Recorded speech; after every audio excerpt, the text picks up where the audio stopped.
So, how do you say that some people don't have privilege when you basically just said that trans people aren't valid? They're not a thing. They're just girls pretending to be boys or boys pretending to be girls. Okay. Like, okay. Oh, someone's excited. Okay. That's biological, but gender is a completely different thing. No, gender is not disconnected from sex. So. It's not completely disconnected, but it's still a cultural thing. It's still from society. It's Okay.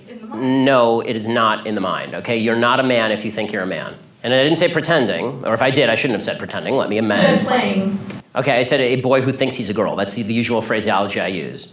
Not playing. I usually say a boy who thinks he's a girl or a girl who thinks he's a boy, which is technically what we're talking about here. As far as the actual psychological issues at play, it used to be called gender dysphoria or gender identity disorder. Now they call it gender dysphoria. The idea that sex or gender are malleable is not true. Okay, and I'm not denying your humanity if you're a transgender person. I am saying that you are not the sex to which you claim to be. You're still a human being, and you're a human being with an issue that I wish you Godspeed in dealing with in whatever way you see fit. But if you are going to dictate to me that I'm supposed to pretend that men are women and women are men, no. My answer is no. I'm not going to modify basic biology because it threatens your subjective sense of what you are. Okay, but you're still saying these kids should not be accepted because they don't really fit in either place? They can't just I'm saying that the Boy Scouts have a standard. You must be a biological boy to be a Boy Scout. You have to be a boy to be a Boy Scout. Where's that written though? Okay. In the name Boy Scouts. Because this is a very because for all of human history, boy meant boy and girl meant girl. Boy did not mean girl. People are very much changing their culture. And if I call you a moose, are you suddenly a moose? Okay, if I redefine our terms. No, yes, that's right. Men and women are a completely different thing. This is true. Have you ever met a man or a woman? They're completely different. It's a completely different thing. You can't just say you're a cat. It's not a thing. It's genders. It's not saying you're. Okay, why is that? I don't understand. Why? Okay, let me ask you this. Okay, I won't ask you how old. I will ask you how old you are. Okay, because you're young enough that it's probably not insulting to ask you. So. I'm 22, so I'm probably a bit naive, right? No. Why aren't you 60? Why aren't you 60? Because it. And why can't you identify as 60? What is the problem with you identifying as 60? Because it's not the same as gender. You can't just. You're right. Age is significantly less important than gender. You can't magically change your gender.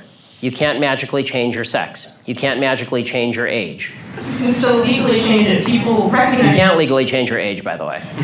Obviously, you can change your name, you can change your sex, you can change your identity. Just because you can do things legally doesn't mean that they are correct biologically. You could do lots of things in the past that were incorrect biologically and correct legally. For a long period of time in the United States, sterilization of the mentally ill took place. That didn't make it okay. Skinner versus Oklahoma. Justice Oliver Wendell Holmes wrote the decision.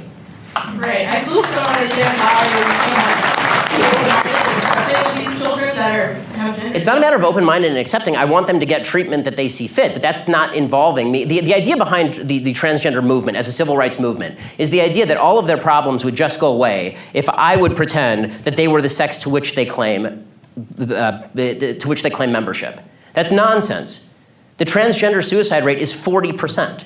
It is 40%. And according to the Anderson School at UCLA, it makes no difference. There's a study that came out last year. It makes no difference, virtually no difference, statistically speaking, as to whether people recognize you as a transgender person or not, which suggests there's a very high comorbidity between transgenderism, whatever that mental state may be, and suicidality. That has nothing to do with how society treats you. Do you think it could be because of they're bullied at school? No, I do not think that the discrepancy, first of all, I'm against bullying of any sort, okay? The idea that somebody would beat somebody up is terrible, okay? As somebody who's viciously bullied in high school, I'm not a fan of bullying. But the idea that the normal suicide rate across the United States is 4%. The suicide rate in the transgender community is 40%. The idea that 36% more transgender people are committing suicide because people are mean to them is ridiculous. It's not true, and it's not backed by any science that anyone can cite. It is pure conjecture. In fact, it's not even true that bullying causes suicide, according to a lot of studies. For example, in the black community, where the idea is supposedly that America is a racist society, blacks are bullied a lot. Okay, in the black community has significantly lower suicide rates than in the white community.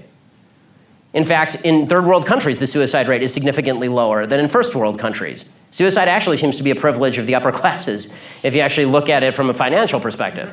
So the idea that suicidality is directly a result of people like me saying, no, men are not women and women are not men, it's not true. It's also... So you think it doesn't impact their identity at all, or their depression, or how they feel about themselves? I think the idea that you're going to sacrifice the entire society's proper definition of sex because you think that there is in legal terms, somebody with an eggshell skull, meaning that somebody who has a pre-existing condition that makes them more susceptible to criticism, that is not a way to run a society. You can't sacrifice truth because some people are going to actually suffer because of the truth. Plus, there's no evidence whatsoever that the suicide rate would go down in the transgender community in any marked way if people just started pretending that men were women and women were men.